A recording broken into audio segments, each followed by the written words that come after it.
Nesse instante, então, vamos agradecendo, Mestre Jesus,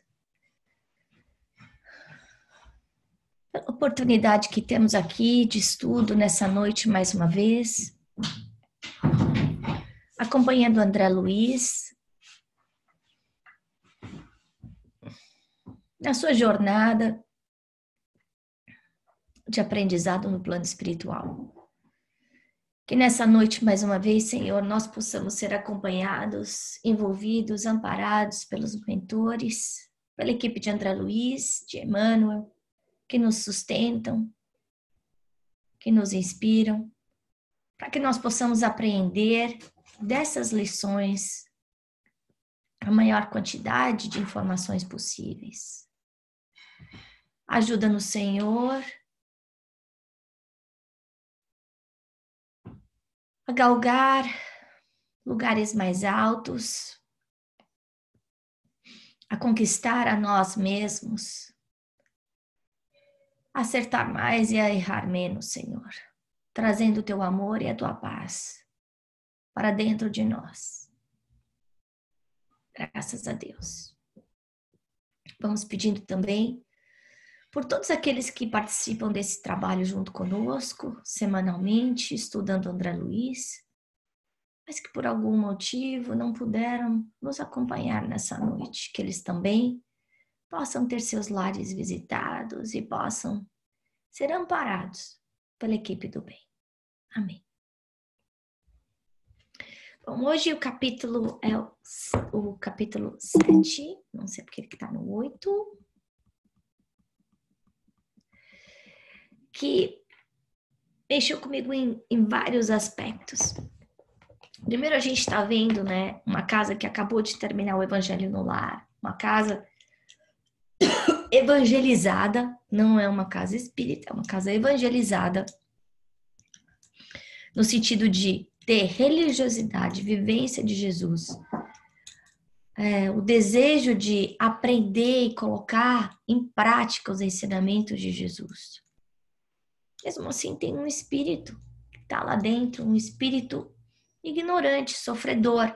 É um espírito familiar que não deseja intencionalmente o mal da família, mas que, se a gente imaginar, é como se fosse um ovo podre dentro de casa. Pela própria vibração que ele tem, ele acaba atrapalhando ou bagunçando a vibração do lar da nossa irmã Antonina. Isso acontece com a gente também. Quantas vezes a gente tem o nosso lar protegido, mas mesmo assim, seja por ligações de passado, ou pela necessidade de ajuda, porque a gente está vendo aí que esse senhor vai ser ajudado, porque ele pediu para ser ajudado. Então, a casa não existe, não é por acaso que ele está lá. Né? Mas dentro do nosso lar, apesar da nossa prece, a gente recebe visitantes, né? Nesse caso, um visitante que não tem intenção de fazer o mal. Mas se a gente não preserva o nosso lar com o evangelho, com prece, com vivência no amor e na fé, a gente vai deixar esse lar exposto a qualquer tipo de espírito que esteja passando, transeunte. Porque a gente vê nos livros de André Luiz que os espíritos convivem conosco nas ruas, no trabalho, dentro do carro. Eles vêm para casa junto com a gente. Então é importante a gente lembrar disso. Qual é a ferramenta de limpeza e proteção que a gente tem para o nosso lar? É a prece. Né? E mais uma vez ele vai falar da prece aí. Então, no caso, o Leonardo, que é o avô da Antonina, e como a gente vê a explicação de Clarencio, pela própria lei de ação e reação, ele continua preso à falta que cometeu. E a gente já tinha visto isso em outros capítulos e outros livros de André Luiz, falando que o culpado fica preso ao crime que fez. Então não é Deus tentando ou punindo, tentando fazer o Leonardo sofrer ou punindo o Leonardo pela decisão errada que ele tomou. Não, é ele mesmo carregando dentro da própria consciência aquela sequela do mal que ele fez. E esse desequilíbrio que acompanhou ele durante a vida, e ele fala, mesmo depois dele ter casado, feito família, mudado de país, porque ele estava no Paraguai, o amor da vida dele era a primeira esposa, era no Paraguai, ele mudando para o Brasil, ele continua trazendo esse peso, essa amargura. Então, olha só a importância da nossa consciência, né? O que é a felicidade, então? A felicidade é ter família? Ele teve família. A felicidade é ter filho? Ele teve filho. A felicidade é ter emprego? Ele teve emprego. A felicidade é ter tido uma vida decente? Boa? Ele teve isso. Não é? A felicidade a gente está vendo aí é o quê? É a paz. Essa paz que ele não tem. E o desequilíbrio que ele trazia durante a vida, ele leva após a morte do corpo físico. Essa lição é importante porque muitas vezes a gente está tão infeliz, tão cansado da vida que pensa por um instante no suicídio.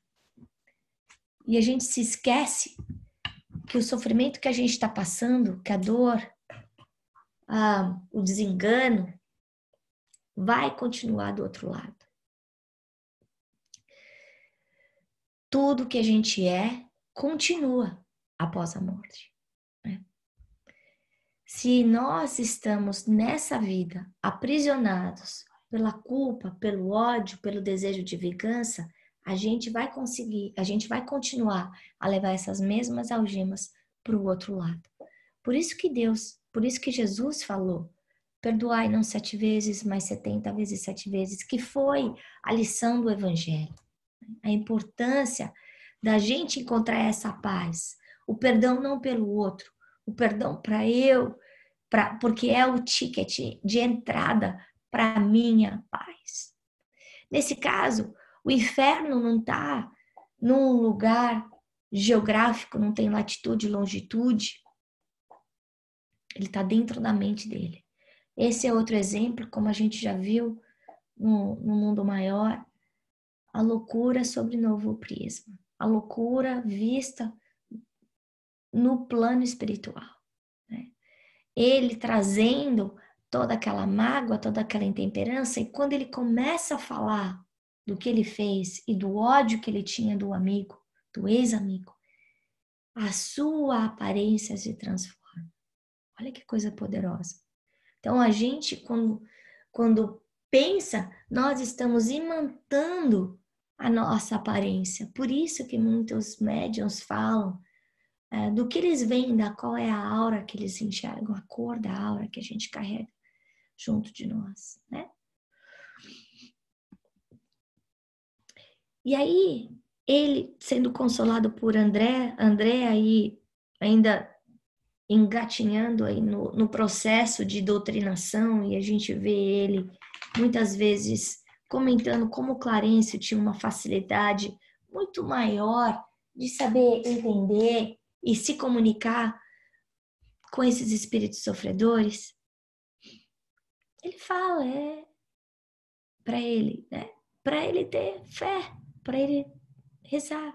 E a gente tem que saber isso, que tudo se resolve com o tempo. Mas que dentro de nós, no plano espiritual, esse passado, o presente, ele está misturado. Todo o nosso passado somos nós hoje, no presente. A gente carrega isso dentro de nós. Está escrito. Todas as cicatrizes, arranhões, roxos, braços quebrados, tudo está dentro de nós. E é importante a gente saber, a gente lembrar que não só nós sofremos, todos sofremos. Muitas vezes a gente olha, lê as páginas de um Facebook, de um Instagram e imagina que a vida daquela pessoa é uma vida de maravilhas, mas nós sabemos que o que é colocado para o lado de fora nem sempre reflete aquilo que está sendo sentido do lado de dentro. Né? Então, quando a gente coloca isso em perspectiva, Quando a gente para de olhar só para o nosso umbigo e se sair da condição de vítima, né? A condição mental de vítima, a nossa dor se apequena e a gente consegue receber ajuda, né? A gente lembrando que Deus ajuda sempre, Ele sabe de tudo, o tempo inteiro. Como a gente vai ver no desenrolar desse livro, que é uma trama tão cabeluda, parece um quebra-cabeça de um que fez para o outro, que juntou com o outro, que separou do outro. E a gente vê que não é por acaso que colocaram André Luiz aí. Nesse caso, para estudar ação e reação, né? Aí André Luiz continua falando para o Leonardo, o poder da fé, que a fé representa um salva-vidas a todos os náufragos. E aí ele pergunta, você tem orado? Você tem pedido ajuda a Jesus? E essa pergunta não é para o Leonardo, essa pergunta é para nós. Você tem orado? Você tem pedido ajuda a Jesus? Que tipo de ajuda? Lembrando de novo a cada um de nós a importância da prece. Que quando a gente está num estudo como esse, isso funciona como um lava-jato da nossa alma. Porque a equipe de André Luiz vem aqui e faz uma faxina na nossa casa, faz uma faxina na gente. Eles vêm aí com os microscópios e estetoscópios deles e veem dentro da nossa tela mental tudo o que está acontecendo e ajudam a gente. Mas ele fala que existe uma premissa que nós temos de pedir. Por quê? Porque esse pedido mostra humildade, mostra resignação, mostra que nós entendemos que existe um ser mais poderoso do que nós, que controla a vida no universo, e esse ser é Deus. A importância da oração não é a oração uma vez por semana, não é lembrar de orar só na quinta-feira às 7h30, quando a gente se encontra aqui, quando nós fazemos a nossa prece inicial, quando a gente está lendo o livro de André Luiz. A oração pode ser um companheiro da gente a qualquer hora, em tudo que a gente faz, na hora do banho. A hora do banho é uma hora ótima, porque a água é um ótimo magnetizador, então limpeza, ela purifica o nosso corpo, mas ela também purifica a nossa alma. Quando a gente está fazendo qualquer tipo de atividade, de trabalho, no lar, não importa, a gente fazer isso entregando a Jesus. Quando a gente está em dúvida, quando a gente está sofrendo, quando a gente não sabe o que fazer a prece pedindo inspiração, né? Então a gente pode usar esse artifício dessa ligação várias vezes durante o nosso dia, em situações diferentes.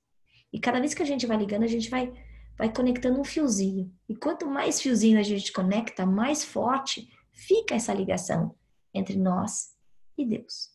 E aí a gente consegue ser ajudado muito mais do que a gente imagina.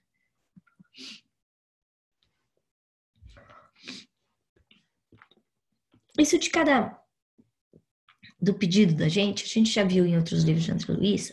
E desculpa, eu tô com uma dor de garganta ruim, por isso que eu tô com pastilha de garganta. Cada pedido, cada vontade, cada pensamento tem uma onda mental diferente.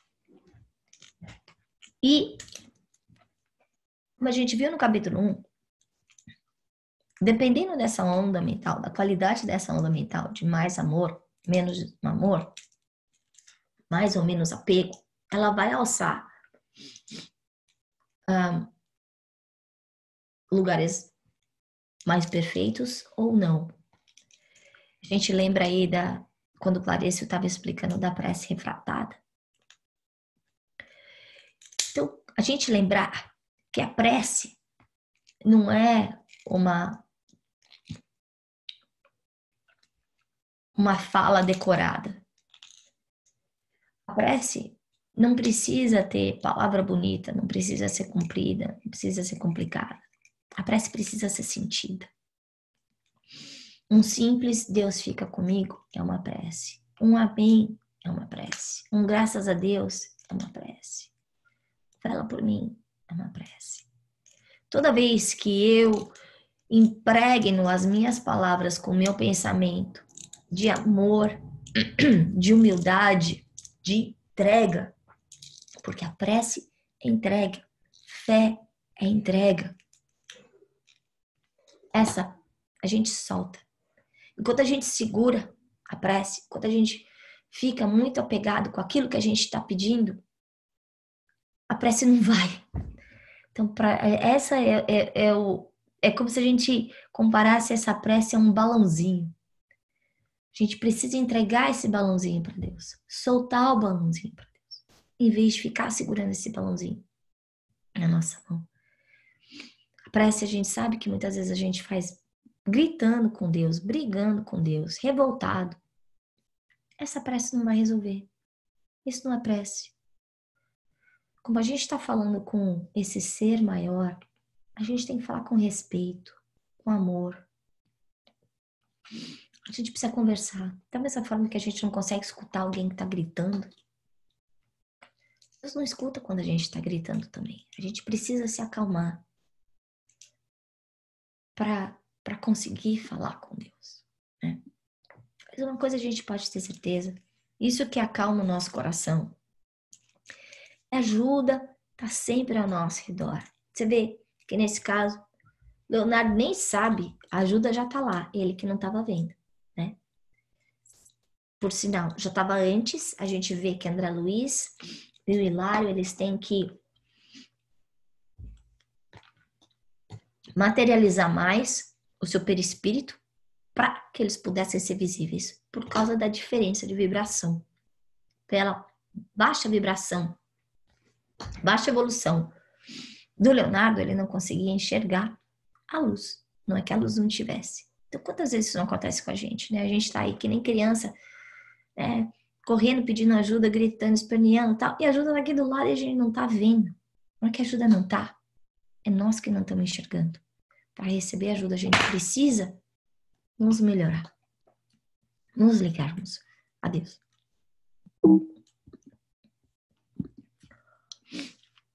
Aí, chega Clarencio.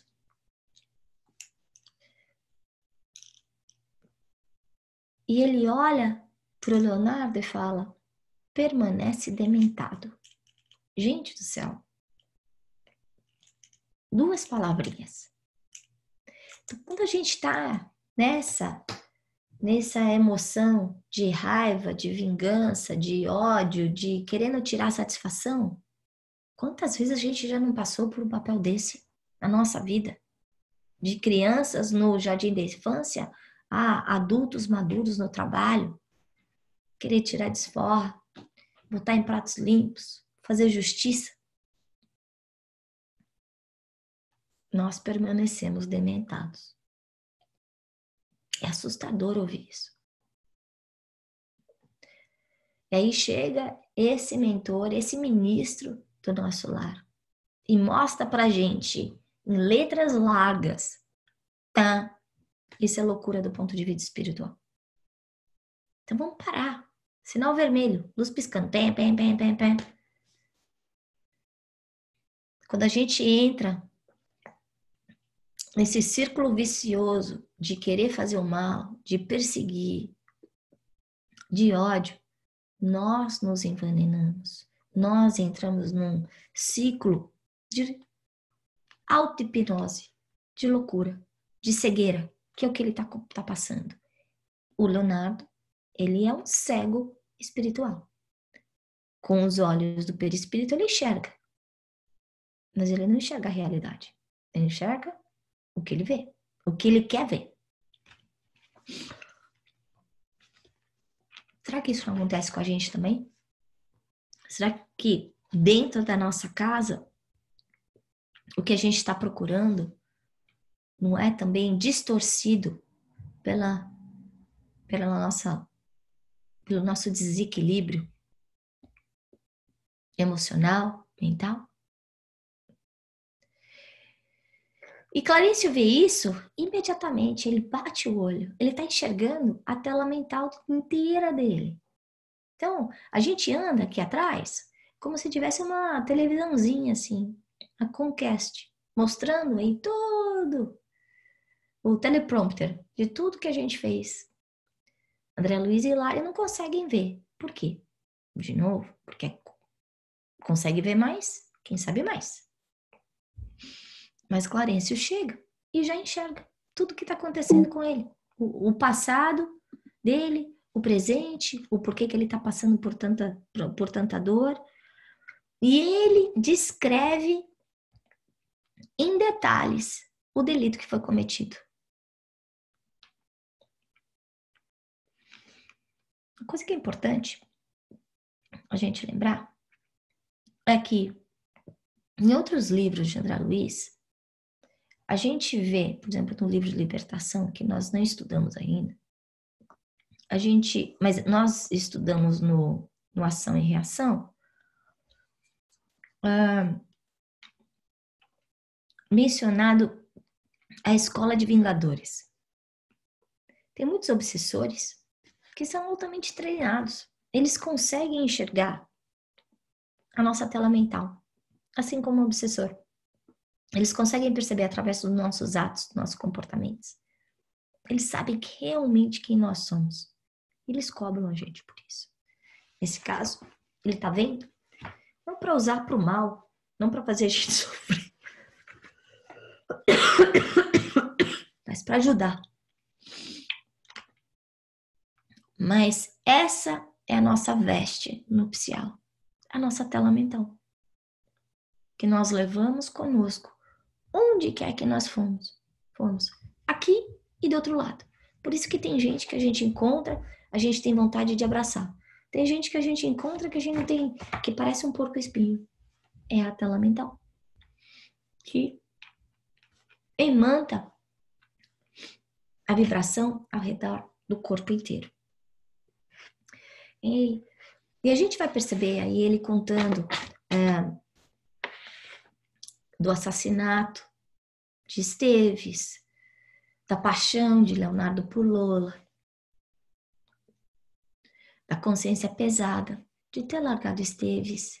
E o interessante é que a gente vê que ele depois volta para o Paraguai, fica com a Lola, abandona a Lola com um filho. Mas a única coisa que ele lembra, o único ato que ele se lembra é do assassinato. Então é como se ele só conseguisse enxergar aquele ponto ínfimo, aquele erro grave que ele cometeu. Por quê? Por causa da culpa. Me chamou tanta atenção isso. Porque muitas vezes a gente foca a nossa vida inteira num ponto só, se esquecendo de todo o resto. Coisas muito importantes, muito relevantes. No caso dele, por exemplo, o filho que ele deixou para trás junto com a Lola, que não é mencionado nesse caso por ele.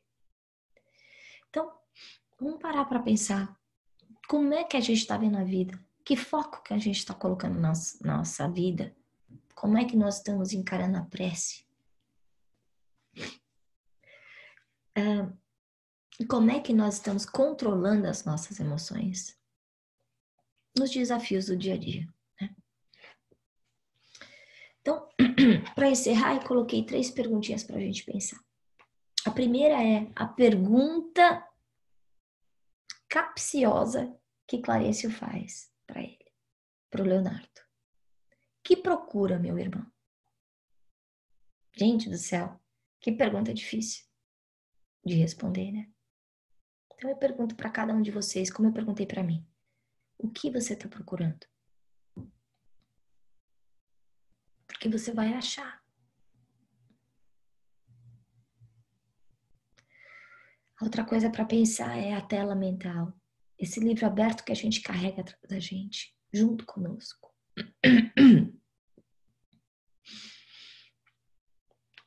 A gente não consegue enganar a Deus. Porque, como eu comentei antes, o passado está dentro de nós. O tempo é relativo. E a terceira coisa que eu queria comentar é a prece. Essa analogia que a André fez de salva-vidas para o náufrago. Puxa vida, que imagem mais linda, né? Na hora do desespero, em que não tem mais nada para fazer, é o salva-vidas. Então vamos lembrar nisso. Só que a gente pode usar esse salva-vidas, como a gente entra no avião, põe antes. Ou no barco, põe antes, não precisa estar se afogando para botar. Então vamos lembrar de botar o salva-vidas, a boia, antes do negócio complicar, para ficar mais fácil, para a gente sofrer menos. Bom, era isso que eu tinha para falar para vocês essa noite.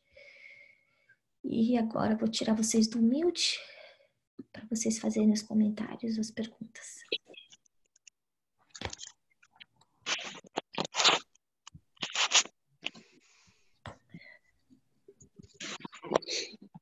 Oi, Ana. Oi, Gi, tudo bem? Consegui e estou de volta. Muito bom. É para falar que realmente é um capítulo que mexe, né? O quanto a gente está fixado na nossa própria loucura, mesmo que essa loucura não seja algo grande como um assassinato, por exemplo, mas eu não sei qual é a nossa obsessão do dia a dia que faz a gente ficar ali fixado num ponto só e realmente perdendo a nossa sanidade, o nosso equilíbrio mental e preso dentro disso, né? Como o Leonardo tá. Então, me fez pensar muito em mim, quais são os pequenos pontos das minhas obsessões diárias, obsessão assim de manter o mesmo foco naquilo, né? Para não virar também uma alienada mental no futuro. Uhum. Né? Você tá doente, né? Sim. Ele tá doente, a gente fica doente. No caso do corpo, essa autoobsessão, como você falou, que eu acho que é um termo muito bom, a gente fica com dor de cabeça, a gente tem ataque do coração, a gente fica com dor de estômago, a gente fica com dor de barriga, a gente tem câncer. Quantas coisas podem acontecer? Que são causadas exatamente por causa desse pensamento contínuo de desamor que a gente traz dentro de nós. Uma coisa que é importante falar é que muitas das doenças, elas são karmáticas. Mas muitas são criadas pelo nosso pensamento nessa vida. A gente não tinha que passar. Mas a gente se envenena tanto com o pensamento que a gente passa. Mais algum comentário antes da gente encerrar?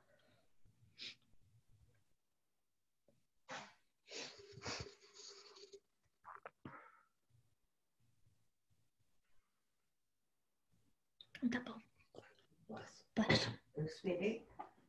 A Lúcia vai vir fazer um comentário.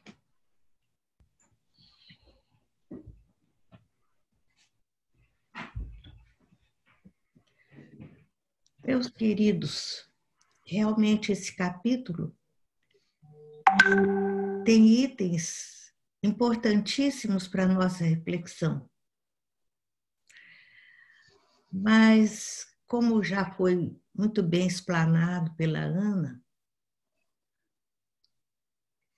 com muito conteúdo, eu quero, nesse momento, fazer só uma colocação. Lembrar a seriedade de André Luiz, o grau evolutivo desse benfeitor espiritual, que tem como missão orientar a humanidade. Quero lembrar a seriedade do nosso querido Francisco Cândido Xavier, que realizou o seu trabalho num nível primoroso, com destaque especial para essa série de André Luiz. E ouvindo o que André Luiz fala, transmitido com tanta clareza por Chico Xavier, nós podemos encerrar o nosso encontro dessa noite lembrando que não há dúvida nenhuma que nós podemos ter certeza que a morte não existe, que a vida continua, que a verdadeira vida é a vida espiritual e que nós construímos com sentimentos, pensamentos, palavras e atitudes, a nossa felicidade ou infelicidade. Um dos itens que a Ana comentou que mais tocou meu coração foi a referência da fé. E a gente sabe que no mundo tem muita gente que acha que fé é pagar promessa, que fé é rezar terços e rosários, que fé é acreditar, mas a fé é muito mais do que isso. Quando a gente reflete mais profundamente, a gente descobre com clareza que fé é confiar. Então, quando eu tenho fé, eu confio em Deus. Agora, a gente só confia na pessoa que a gente conhece, em alguém que a gente conhece. Então, para a gente poder confiar em Deus, a gente precisa encurtar a distância que nos separa de Deus.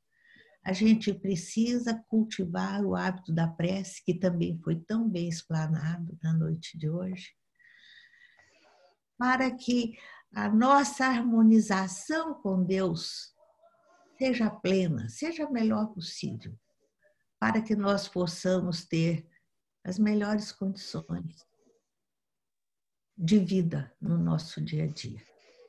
Então, que Jesus, o nosso mestre e amigo, nos abençoe hoje e sempre. Fortaleça a nossa fé, para que nós saibamos sempre fazer o melhor. Que assim seja. Que assim seja. Graças a Deus.